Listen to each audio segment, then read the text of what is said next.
श्री शिवाय नमस्तुभ्यम दोस्तों। RS खनौर channel में आप सभी का बहुत बहुत स्वागत करती हूँ। और देखिए, आज मैं आपको बताने जा रही हूँ चंद्रायणी पूर्णिमा व्रत के बारे में। तो यह व्रत कैसे करते हैं, इसकी क्या विधि है, इसकी पूजन उद्यापन मैं आपको सभी बताऊँगी इस वीडियो में। तो वीडियो को लास्ट तक देखिएगा। वीडियो अच्छा लगे तो वीडियो को लाइक करिएगा, शेयर करिएगा, और चैनल को नए हो तो चैनल को सब्सक्राइब ज़रूर कर दीजिएगा। तो चलिए, मैं आपको आज बताने जा रही हूँ चंद्रायणी पूर्णिमा व्रत के बारे में।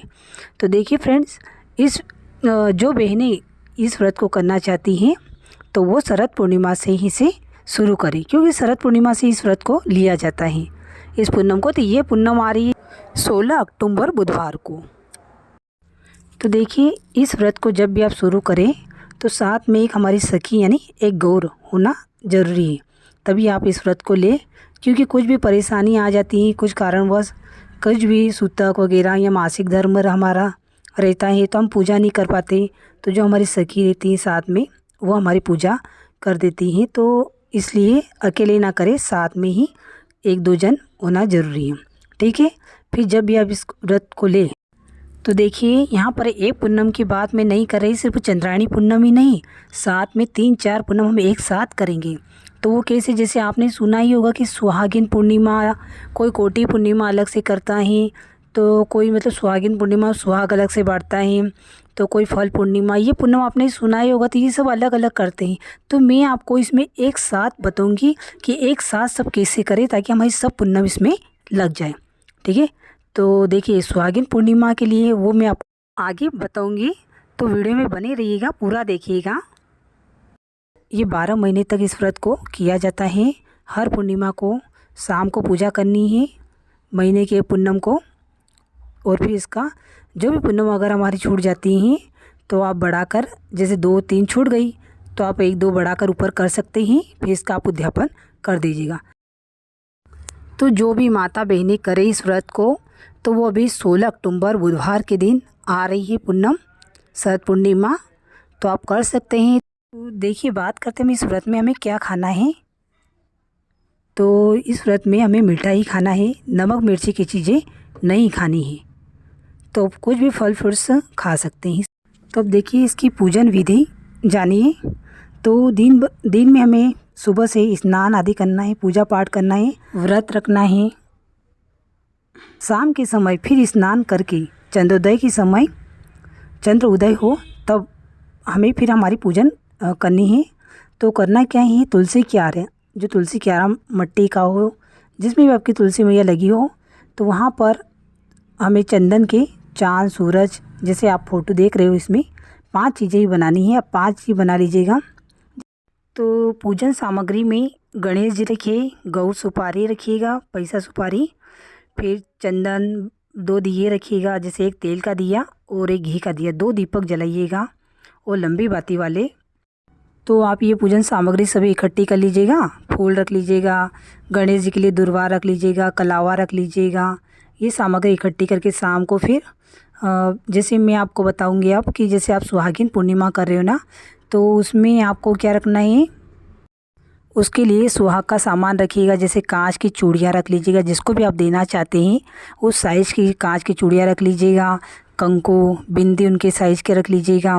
फिर काली पोत रख लीजिएगा, नहीं माला तो काले मोती रख लीजिएगा। तो ये पूनम हर पूनम पर आपको रखना है। तो इसमें आपकी सुहागिन पूर्णिमा भी लग जाएगी ना, शाम को उसकी भी पूजा हो जाएगी। मेहंदी का कोण रख लीजिएगा, ठीक है। ये सुहागिन पूर्णिमा भी इसमें हमारी आ गई। अब मैं आपको बताती हूँ कि जैसे कोटि पूर्णिमा करती हैं बहनें, तो कोटि पूर्णिमा कैसे करती हैं। हर पूनम को वो दान करती हैं, जैसे गिलास भर के किसी को गेहूँ देते हैं, ऐसा दान करते हैं ना, वो अलग से करते हैं। तो इसमें वो पूनम भी हमारी आ जाएगी।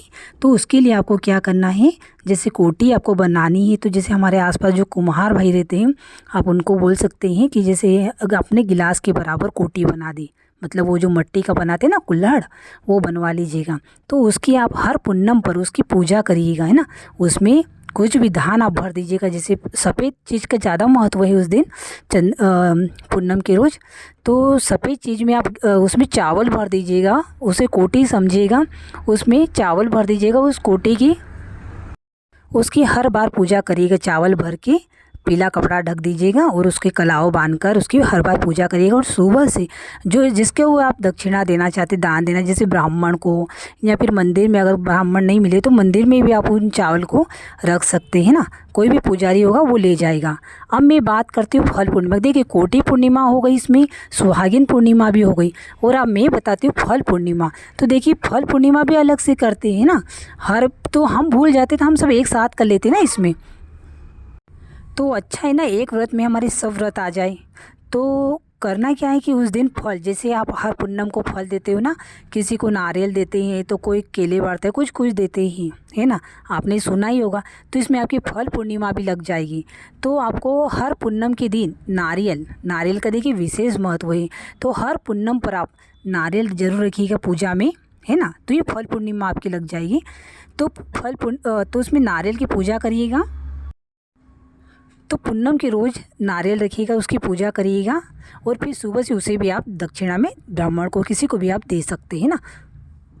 और अब देखिए पूजन में पान का बीड़ा भी रखिएगा। मतलब पान का बीड़ा आने की, जो खाने का पान आता है ना पूरा भरा हुआ, वही पान आप बनवा लीजिएगा और उसे पूजन में गणेश जी के सामने रखिएगा। तो ये पूनम भी इसकी भी की जाती है। तो ये पूनम भी आपकी आ जाएगी इसमें। तो 5 पूर्णिमा हमारी एक साथ हो गई। देखिए तो आप अगर करना चाहें तो ये सब एक साथ कर सकते हैं। तो नहीं तो फिर अगर आप जो चंद्रायणी पूनम करते हैं तो चांद सूरज की पूजा कर दीजिएगा, व्रत करिएगा, और तो इतना आप कर सकते हैं। तो मैं आपको बहुत आसान तरीके से बता रही हूँ फ्रेंड्स कि इसमें सब पूर्णिमा हमारी आ जाती है, 4-5 इकट्ठी एक साथ हो जाती हैं, उनकी भी पूजन हो जाती है। तो आप ये कर सकते हैं।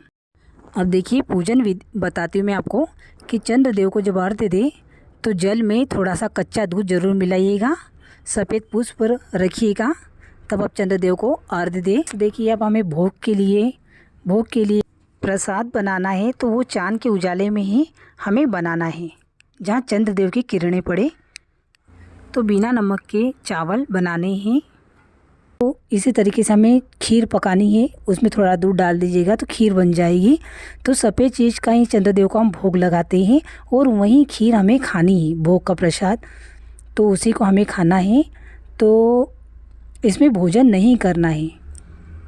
तो पुस्तक हो तो वार्ता इसकी सुनिएगा, नहीं तो इसे ही आप आरती कर दीजिएगा कपूर से।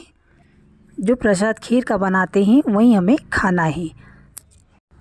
और इस व्रत में सुहागिन गौवन्नियाँ भी 12 जिमाई जाती हैं, जैसे 12 महीने की 12 गौवन्नियाँ, मतलब जो सुहागिन बहनें हैं उनको ही गवनी को बोलते हैं। तो उनको भी बस यही शाम के समय बुलाना है, और जो प्रसाद हम खाएंगे वो प्रसाद उन्हें भी चावल खीर का खिलाना है। और जो हमसे बने कंकु, बिंदी, फिर यहाँ स्टील की प्लेट भी दे सकते हैं, और एक सिक्का रखकर उन्हें दक्षिणा में दे दें। तो इस तरीके से 12 महीने की 12 जिमा दे इकट्ठी, या फिर एक हर पूनम पर एक गवन्नी जिमा सकते हैं, ये भी करते हैं। अब देखिए इसका उद्यापन कैसे करना है। तो उद्यापन में ही हमें इसमें 2 जोड़े जिमाने पड़ते हैं।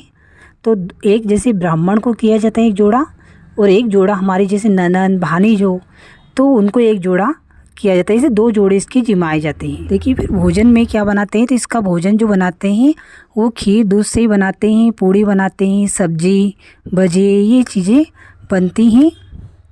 अब जोड़े को दक्षिणा में क्या देते हैं। तो देखिए ब्राह्मण देव को, इनको ब्राह्मणी को पूरे कपड़े दिए जाते हैं, इसमें उन्हें पूरे कपड़े देते हैं। फिर सोने का कांटा दिया जाता है, आप शायद ब्राह्मण को दो या फिर भानिज को दो अपनी, तो सोने का एक कांटा दिया जाता है। फिर इसमें चांदी की बिछियों का भी महत्व है।